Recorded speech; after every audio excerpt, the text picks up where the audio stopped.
Not like I really had much of any other option though. Examine. Alright, let's go talk to people.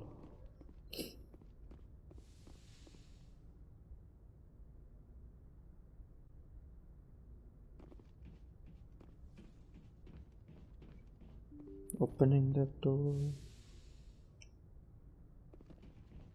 Opening the door. Let's go downstairs first. We'll work our way back up.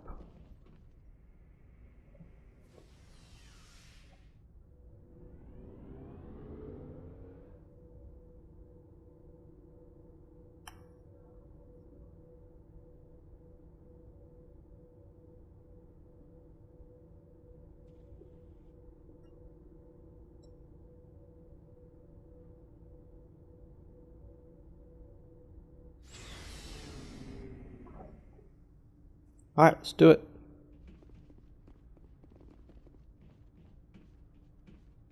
Shepard, what can I do for you? What's your story, Rex? There's no story.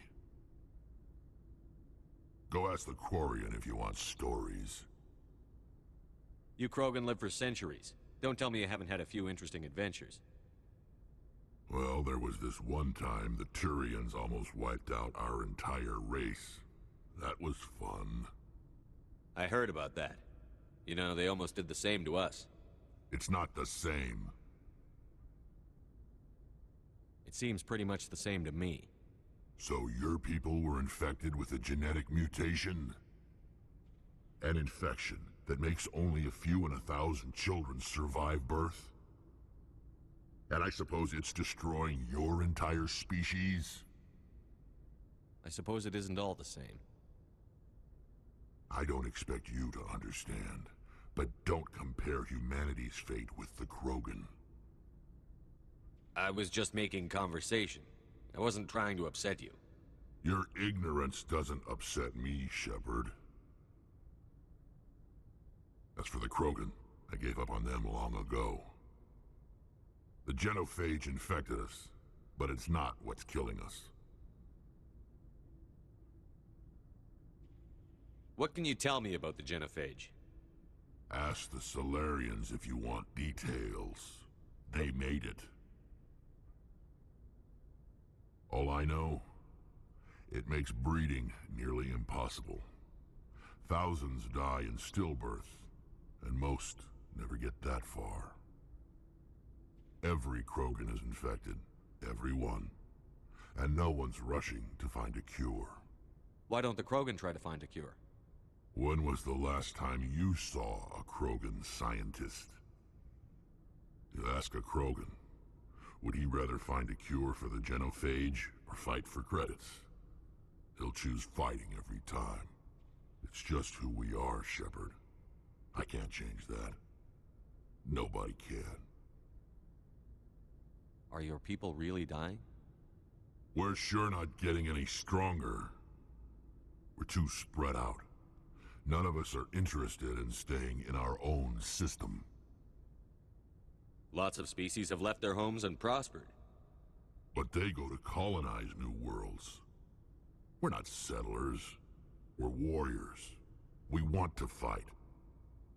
So we leave. Hire ourselves out. And most of us never go back. So long, Rex. Shepard. Shepard. Commander, you have a minute to talk? I keep an open door policy. If you have any concerns, lay them on me. All right. I know things are different aboard the Normandy, but I'm concerned about the aliens, Vicarian and Rex. With all due respect, Commander, should they have full access to the ship? They may not serve the Alliance, Chief, but they're allies. At least as far as Saren goes. This is the most advanced ship in the Alliance Navy. I don't think we should give them free rein to poke around the vital systems. Engines, sensors, weapons.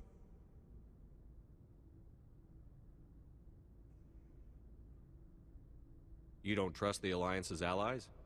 I'm not sure I'd call the Council races allies. We, humanity, I mean, Have to learn to rely on ourselves. Standing up for ourselves doesn't mean standing alone. I don't think we should turn down allies. I just think we shouldn't bet everything on them staying allies. As noble as the council members seem now, if their backs are against the wall, they'll abandon us. I don't see that as inevitable. Look, if you're fighting a bear and the only way for you to survive is to sick your dog on it and run, you'll do it. As much as you love your dog, it isn't human. It's not racism, not really. Members of their species will always be more important to them than humans are. You sound like one of those Terra Firma party pamphlets, Chief. Terra Firma is a pack of jackals. The founders had ideals. These days they just play off xenophobia and bigotry. I hope my reasons are more rational. My father, grandfather, great-grandmother, they all picked up a rifle and swore the oath of service. I guess we just tend to think of Earth's interests as our own. All right. I can see where your concerns are coming from, Williams. But this is a multilateral mission. You're going to have to work with aliens, like it or not. It won't be a problem, Commander. You say jump, I say how high. You tell me to kiss a Turian, I'll ask which cheek. Would you kiss anyone I ordered you to? That depends, sir. If you ordered me to kiss a superior officer, that would be a violation of the regs concerning fraternization. That would make it an illegal order. I'd be required to decline and relieve you of command. Sir. What's your opinion on the last mission? Not sure I buy Dr. Tassoni's story about her and her mom not talking. They're family, right? I think she's being straight with us. Or at least, I don't think she lies very often. Yeah, she's probably really bad at it. Too bad those ruins got destroyed. I mean, they lasted thousands of years. That's impressive. We'll talk later, Williams. Looking forward to it, sir. All right. So she's not exactly racist. She's just looking at it from a purely militaristic view. Commander, nice work out there. I knew working with a Spectre would be better than life at CSEC. Have you worked with a Spectre before? Well, no, but I know what they're like. Spectres make their own rules. You're free to handle things your way. At CSEC, you're buried by rules. The damn bureaucrats are always on your back. For the most part, the rules are there for a reason. Maybe. But sometimes it feels like the rules are only there to stop me from doing my work. If I'm trying to take down a suspect, it shouldn't matter how I do it, as long as I do it. But CSEC wants it done their way. Protocol and procedure come first. That's why I left. So you just quit because you didn't like the way they do things? There's more to it than that. It didn't start out bad, but as I rose in ranks, I got saddled with more and more red tape. CSEC's handling of Saren was typical. I just couldn't take it anymore. I hate leaving. I hope you made the right choice. I'd hate for you to regret it later. Well, that's sort of why I teamed up with you.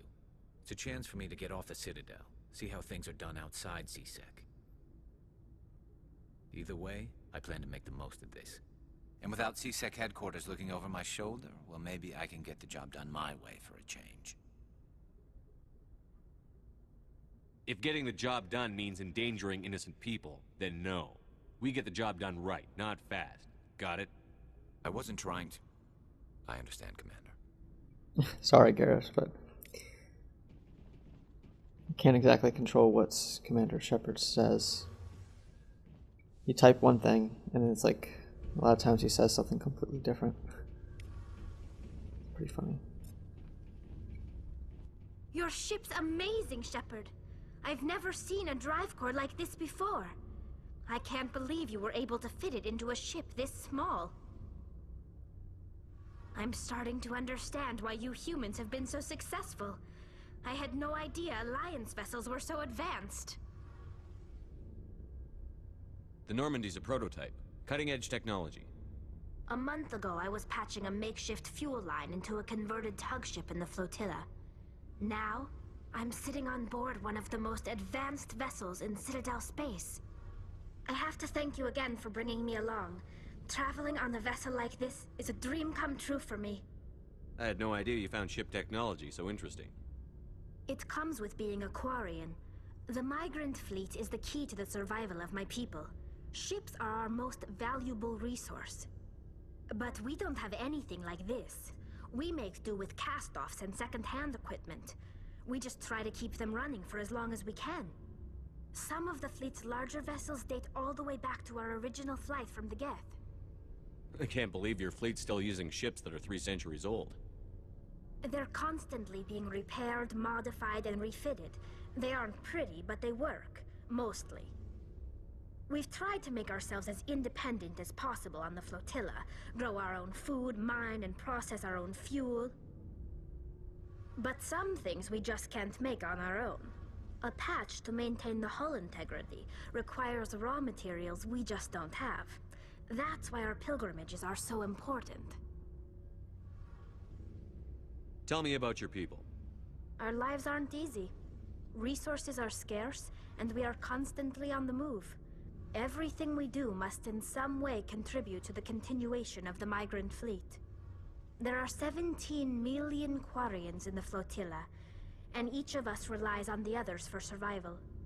The bonds among my people are strong. Unfortunately, we have had to surrender many of the freedoms and civil liberties other species take for granted. What kind of freedoms? Well, it's illegal for parents to have more than one child. If our population grows too much, it would strain our resources to their breaking point. Of course, we also can't allow our numbers to become too few. If our population is in decline, the rule against single births is temporarily repealed. In extreme cases of population decline, incentives are even offered to encourage multiple births, though the Conclave hasn't had to take such measures in nearly a century. That's your government. The Conclave is our civilian branch of government. Each ship can elect a representative to serve on the Conclave and make decisions that affect the fleet as a whole. On matters that affect an individual ship, however, the captain has the final say. It's a tradition that dates back to the early days, when the fleet was governed by martial law. Fortunately, most captains nowadays are smart enough to have an elected council from their crew to give them advice and guidance. So the ultimate power rests with elected officials. In practice, the Conclave and the respective council for each ship tend to set the rules that govern our daily lives. But in theory, we are still under military jurisdiction. The 5 top-ranking military officials in the fleet serve on the Admiralty Board. These 5 have the power to overrule any decision by the Conclave in case of emergency. To do so requires unanimous agreement among the Admiralty, and they can only do this once. After that, the entire board must resign their posts. It's a safeguard that served us well. In nearly 3 centuries, the Admiralty Board has only overruled the Conclave 4 times.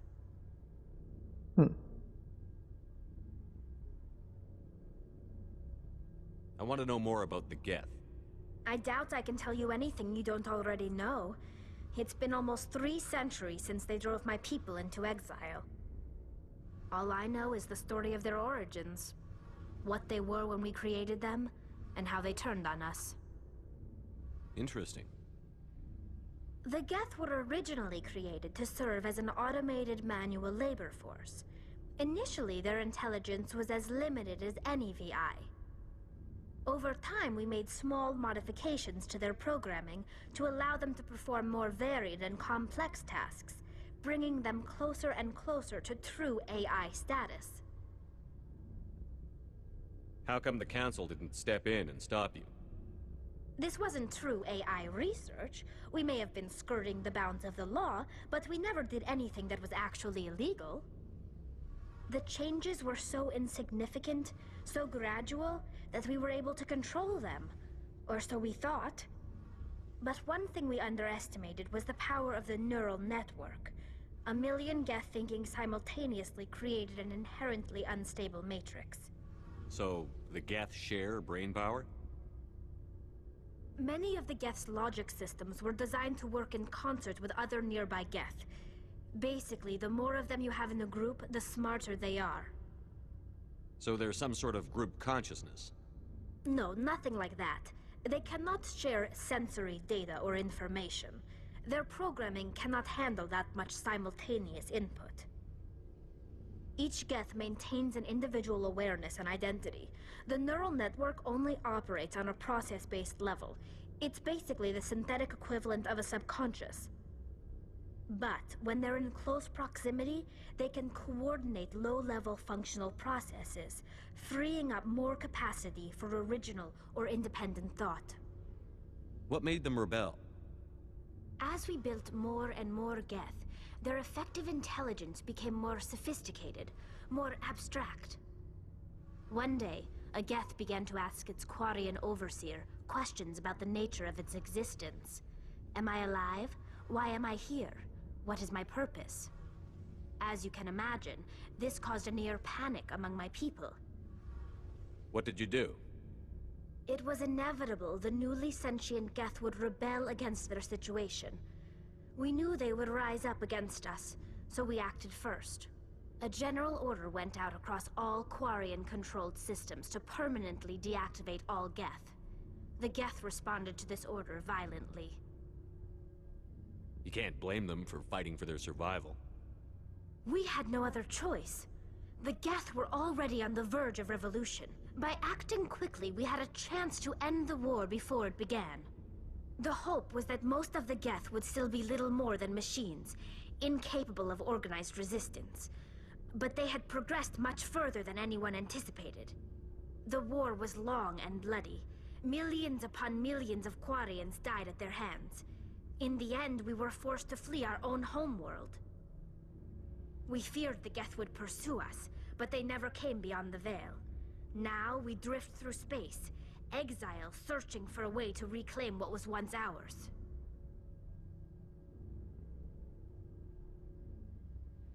It's hard to feel sorry for you.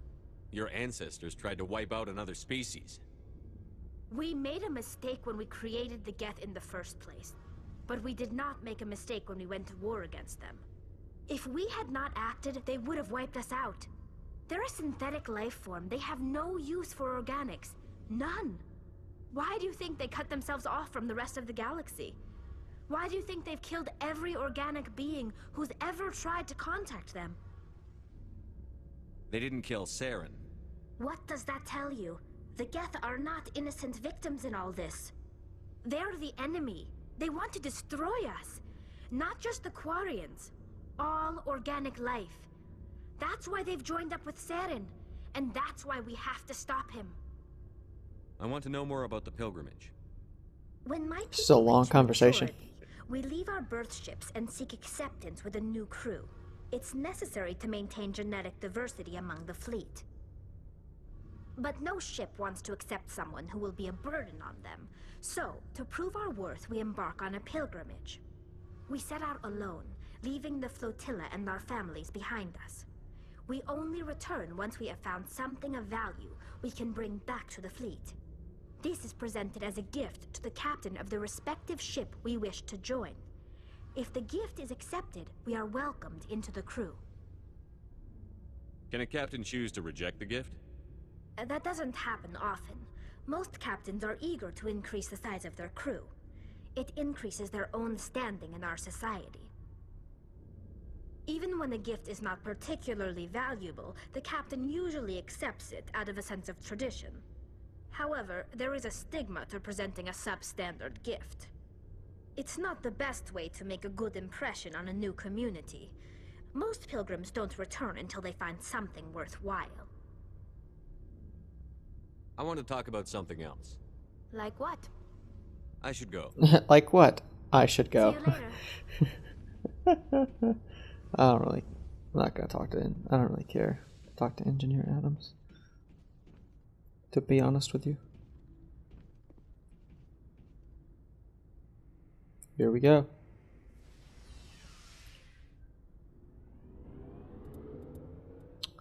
I think I can check something here.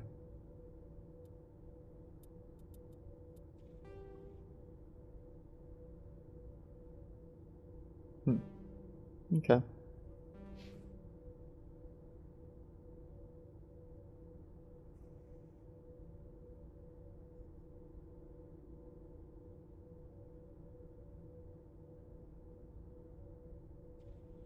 Go, Shepard, go. Go, Shepard, go. Alright.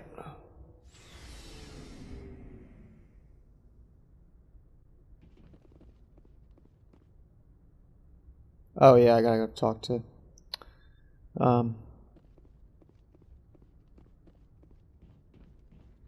talk to Caden.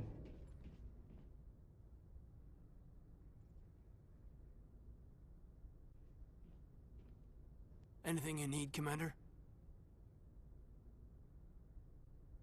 Just trying to get a sense of where the crew's at. Thoughts?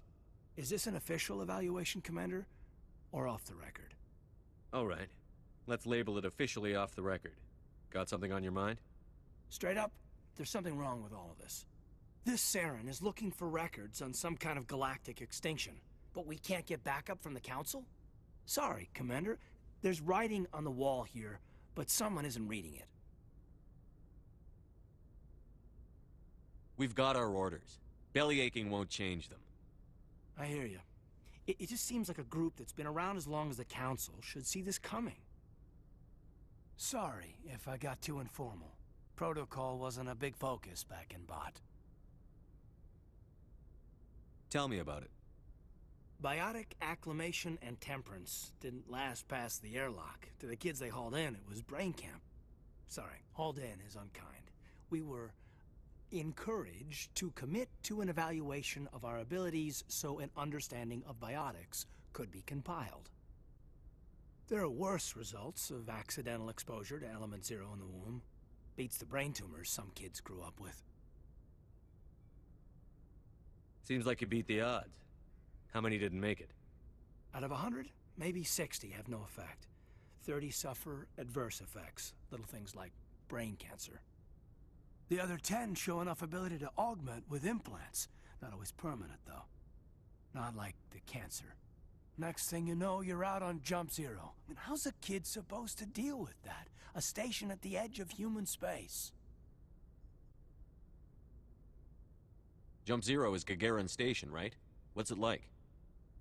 Yeah, that's the official name. Biggest and farthest facility we had for decades. Right on the termination shock, the outer edge of the solar system.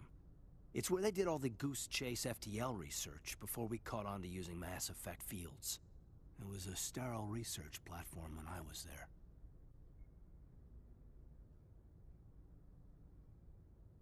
You know of any intentional exposures for certain? No one knows. Doesn't mean they didn't happen. As big as the exposures were, it was hard to track down accidentals. It was different then. No one knew the potential, so there wasn't a lot of regulation. Anything Kinetics did was gold. I'm not saying they intentionally detonated drives over our outposts, but in retrospect, they were damn quick on the scene. Jump Zero is a long way from home. What was it like? The grand gateway to humanity looks a lot better in the vids. But that's my own baggage, Commander. No bearing on this.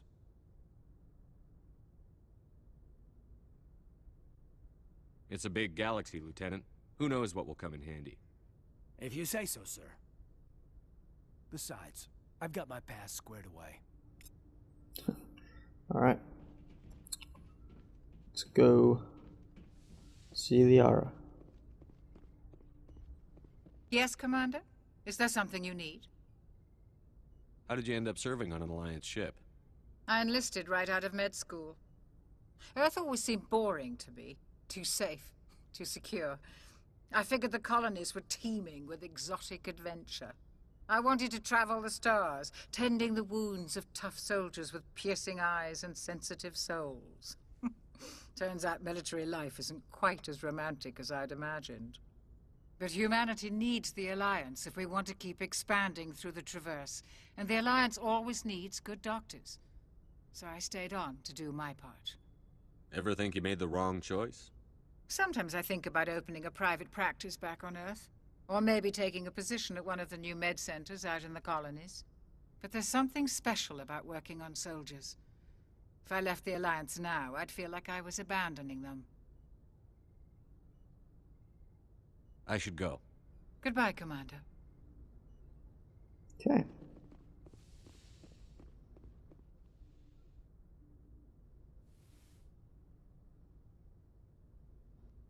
Commander, are you coming to check up on me? You look much better. How are you feeling? Dr. Chakwas assures me I am going to be fine. I was impressed with her knowledge of Asari physiology. You're in good hands. Dr. Chakwas knows what she's doing.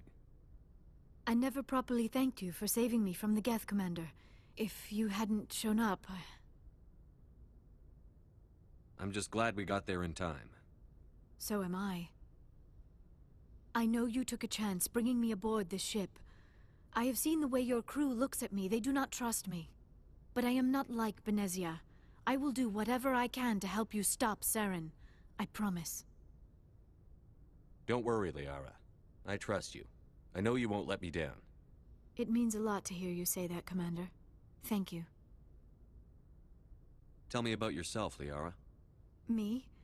I am afraid I am not very interesting, Commander. I spend most of my time on remote digs, unearthing mundane items buried in long-forgotten Prothean ruins. Sounds dangerous. And lonely. Sometimes I would run afoul of indigenous life forms or stumble across a small band of mercenaries or privateers, but I was always careful. Until the Geth followed me to Artemis Tau, I never found myself in any situation my biotics could not handle.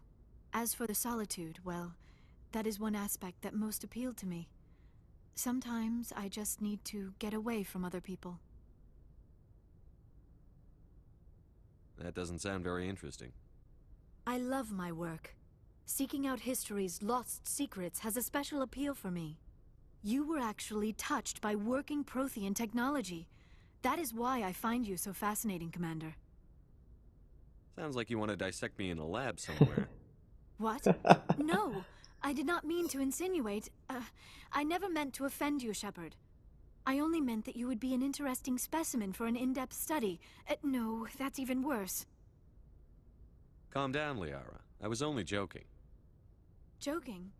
Oh, by the goddess, how could I be so dense? You must think I am a complete and utter fool. Now you know why I prefer to spend my time in the field with data disks and computers. I always seem to say something embarrassing around other people. Please, just pretend this conversation never happened. Do you know why Benezia joined up with Saren? I don't understand it. She was always outspoken about the need for the Asari to become more involved in shaping galactic events. Maybe she thought allying herself with Saren would somehow be for the greater good in the long run. At least I hope so. This hurts you, doesn't it? None of this makes any sense to me. I have not spoken to Benezia in many years, but I know her, and this was not like her. Something changed. I'd like to know more about the Asari. We were the first species to discover the Citadel. We were instrumental in forming the Council, and we always strive to be the voice of peaceful cooperation in galactic disputes. My people believe we are all part of a single galactic community. Each species contributes something to the greater whole. Although we seek to understand other species, it seems few of them seek to understand us. The galaxy is filled with rumors and misinformation about my people. Like what? Most of the inaccuracies are centered around our mating rituals.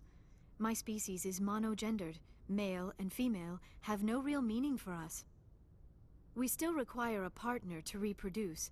This second parent, however, may be of any species and any gender. I don't understand. Your species can mate with anyone? Mating is not quite the proper term, not as you understand it. Physical contact may or may not be involved, but it is not an essential element of the union. The true connection is mental. Our physiology allows us to meld with other beings. We can touch the very depths of their minds. We explore the genetic memory of their species. We share the most basic elements of their individual and racial identities. We then pass these traits on to our daughters.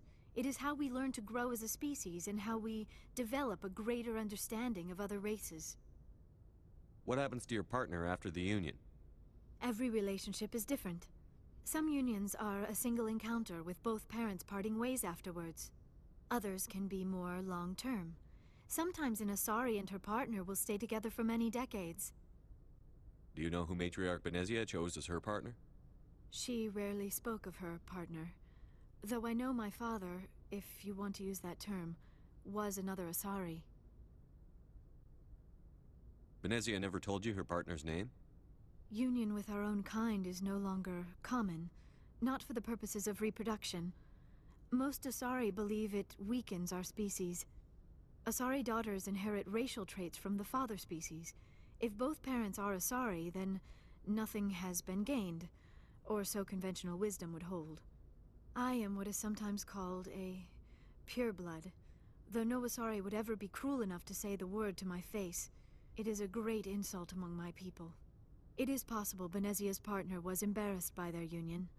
She may have been too ashamed to publicly acknowledge me as her offspring. How could anyone abandon their own child? I cannot answer that.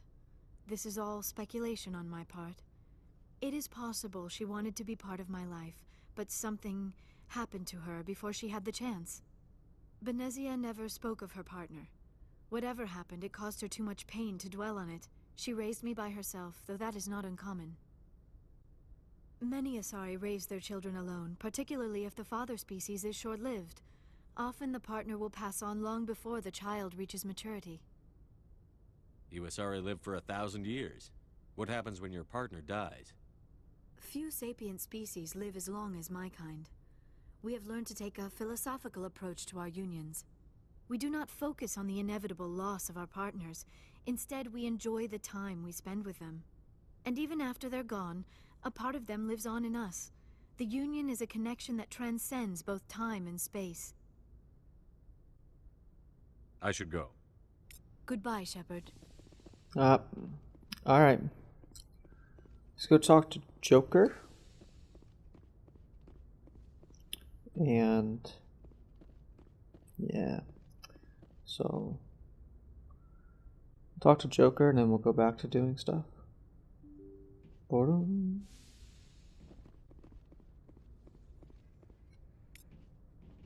Yay. Okay.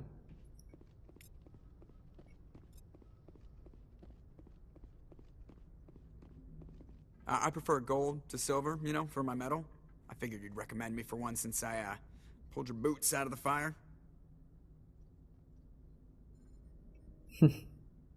If we present you with a medal, you'll end up sitting on stage listening to politicians make speeches for a couple of hours. Fun.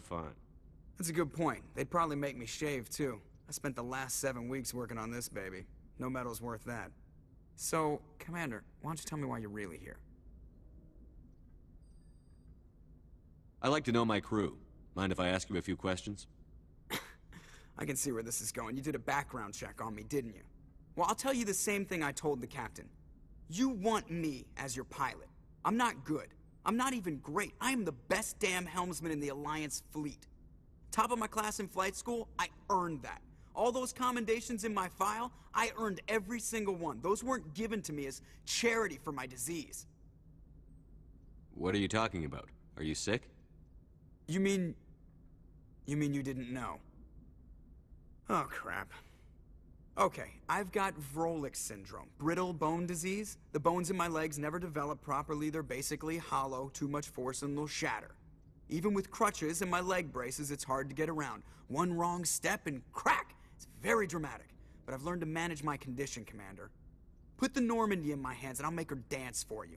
Just don't ask me to get up and dance unless, you know, you like the sound of snapping shin bones.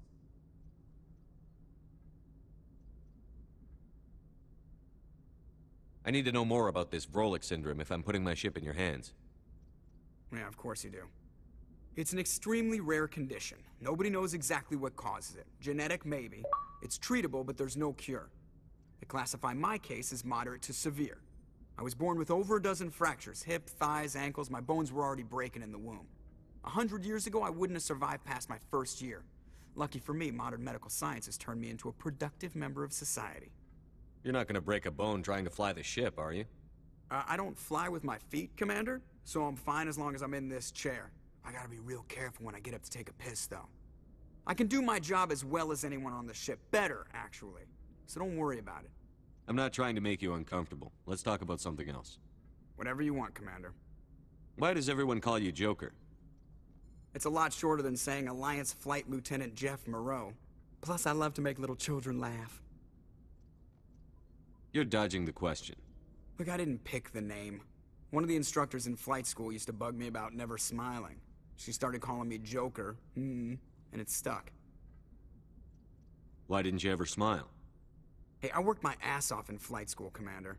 The world's not gonna hand you anything if you go around grinning like an idiot. By the end of the year, I was the best pilot in the academy, even better than the instructors, and everybody knew it. They'd all got their asses kicked by the sickly kid with the creaky little legs. One guess who was smiling at graduation? How'd you end up joining the Alliance? Look, if you're looking for an inspirational tale of the crippled kid overcoming impossible odds, you're gonna be disappointed.